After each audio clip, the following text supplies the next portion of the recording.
CM సాబ్ ఎందుకో silent అయిపోయాడు. కేసీఆర్ బయటికి రావాలి అని కోరుకున్నాడు. ఫామ్ హౌస్ సార్ బయటికి రావాలి అన్నాడు. మరి ఫామ్ హౌస్ బాస్ బయటికి వచ్చిన తర్వాత రేవంత్ రెడ్డి ఎందుకో తెలంగాణ రాష్ట్రంలో గల్లంత అయిపోయిండు. ప్రెస్ మీట్లో కూడా దమ్ములేని మాటలు, ఎక్కడ పోయినా కూడా విలువలేని పేరు, ఇదొకటి రేవంత్ రెడ్డికి బాగా ఏర్పడింది ఈ 2.5 ఏళ్లలో.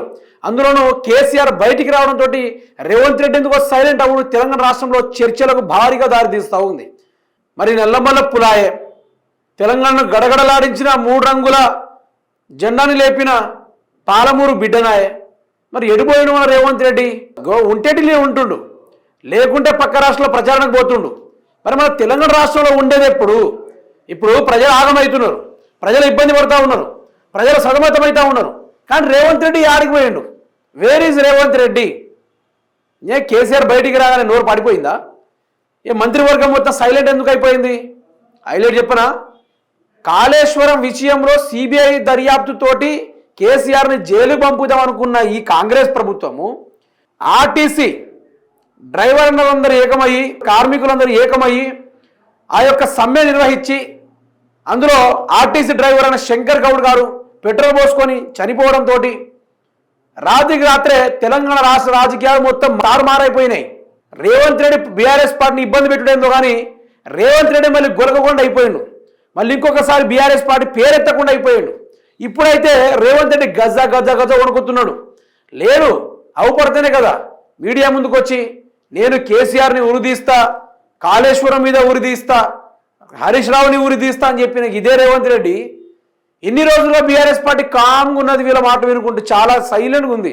ఎక్కడ కూడా బీఆర్ఎస్ పార్టీ టెంప్ట్ కాలే, బీఆర్ఎస్ పార్టీ అనాథాలకు దారి తీయలే. వాళ్ళు ఎంత కామ్గా ఉన్నారంటే అంత కామ్గా ఉన్నారు. ఇప్పుడు అలా ఆగేటట్లేరు. కొట్టుడో లేకుంటే ప్రభుత్వాన్ని దింపుడు అయ్యేం కాదు. వాళ్ళ పనులు వాళ్ళు చేసుకుంటారు అంతే. మెల్లగా వాళ్ళకు నచ్చినట్టుగా కాంగ్రెస్ వాళ్ళు బీఆర్ఎస్లోకి వచ్చేస్తూ ఉన్నారు. వాళ్ళకు నచ్చినట్టుగానే ఇక ప్రజలు ఇబ్బంది పడుతూ ఉంటే ఆ ప్రజల దగ్గరికి వెళ్ళి వాళ్ళ సమస్యలు తీరుస్తూ ఉన్నారు. ఈ విధంగా బీఆర్ఎస్ పార్టీ బలంగా ప్రజల్లోకి వెళ్ళిపోయింది. మరి రేవంత్ రెడ్డి ఆడిపోయిండు, మరి ఎటు పోతుండు? డబ్బు దిక్కు పోతుండు, అప్పుల దిక్కు పోతుండు, తెలంగాణ దోచుకునే విషయం సైడ్ పోతుండు, సర్వ ఆగం చేసే విషయం సైడ్ పోతుండు. కానీ ఇక్కడ ఉంటలేడు మనిషి, ఈడ సుఖ కూడా ఉంటలేడు. అందుకనే రేవంత్ రెడ్డి ఆగం పాలైపోతుండు ఈ మధ్యలో. ఇప్పుడు మనం కొన్ని సిచ్యువేషన్లు చూసామో లేదో, ఎట్లాంటి మిత్రులరా అంటే కొన్ని వీడియోలో చూస్తూ ఉంటాం కదా, మధ్యలో ఒక ఇంటికి గేట్ ఉంటుంది, గేట్ అవతల ఒక కుక్క ఉంటుంది, ఇటు ఒక సింహం ఉంటుంది. ఇక సింహాన్ని చూసి కుక్క ఊకే ఒర్రుతూనే ఉంటుంది, మామూలుగా ఒర్రదు. ఇక గేట్లు తీస్తే సింహాన్ని కొరికేస్తా అన్నట్టుగా ఆ కుక్క ఉర్రుతూనే ఉంటుంది.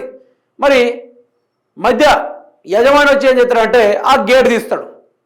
కుక్క గేట్ తీయగానే అవుపడదు, పారిపోతుంది మొత్తానికి. ఇగో అందుకని నేను ఏమంటున్నా అంటే ఇది ఎవరిని ఉద్దేశించి చెప్తలేను నేను. ఇప్పుడు మనం ఏంది, మన లెక్కేంది, మనం యాడ నుంచి వచ్చినాం అదొకటి గమనించుకోవాలి. సో కేసీఆర్ అనుకోండి ద బిగ్గెస్ట్ పర్సనాలిటీ, ఆషామాషి కాదు. కేసీఆర్ అనగానే అయిపోలే, అది పెద్ద పర్సనాలిటీ. ఆ పర్సనాలిటీ గురించి మాట్లాడాలంటే స్టిల్ నరేంద్ర మోడీ ఆల్సో వెనక ముందు 10కి 20 సార్లు ఆలోచిస్తాడు. 10కి 20 సార్లు ఆలోచిస్తాడు. ఏదైనా తప్పు మాట్లాడుతున్నా ఏంది అనుకుంటే వెనక చూసుకొని మాట్లాడతాడు. లేకుంటే తెలంగాణలో ఏం చేస్తారో ఆయనకు బాగా తెలుసు. ఒకనొకప్పుడు ఢిల్లీ గద్దెను వణికించింది ఇదే బీఆర్ఎస్ పార్టీ, ఢిల్లీ యొక్క స్తంభాలను కల్పించింది ఇదే టీఆర్ఎస్ బీఆర్ఎస్ పార్టీ. అటువంటి కేసీఆర్ తాను ఏదైనా మాట్లాడితే తన స్ట్రక్చర్ గురించి డౌన్ఫాల్ కాకుండా, తన విలువని పోగొట్టుకోకుండా పద్ధతిగా మాట్లాడతాడు ఆయన, చాలా పద్ధతిగా. అట్లాంటి మాట్లాడే వ్యక్తిని ఇష్టానుసారంగా బూతులతోటి ఈరోజు పరిపాలన చేతగాక దద్దమ్మ లెక్క ఉండి ఈరోజు ఏం చేయాలో అర్థం కాక, పరిపాలన చేతగాక, ప్రజలని చూసుకునే దిక్కు లేక ఈరోజు వీళ్ళు ఆడుతున్న డ్రామాలు ఈరోజు ప్రజలంతా తేడతెల్లం చేసేసారు. వీళ్ళ వ్యవహారం మొత్తం తేడతెల్లం చేసేసి మొత్తం ఆగం చేస్తూ ఉన్నారు. అందుకనే ఏమంటున్నా అంటే ఎందుకో మన సీఎం భయపడుతున్నట్టు అనిపిస్తుంది. స్టిల్ ఆయన భయపడతా ఉన్నాడు. ఆయన ధైర్యం చెప్పేటాడు ఎవరు లేరు కాంగ్రెస్ పార్టీలో. ఎందుకంటే వాళ్ళ రాజకీయ భవిష్యత్తును కూడా ఖతం చేస్తున్నది ఈయననే కాబట్టి. ఎందుకని రేవంత్ రెడ్డి ఈ విధంగా దాక్కుంటున్నాడు?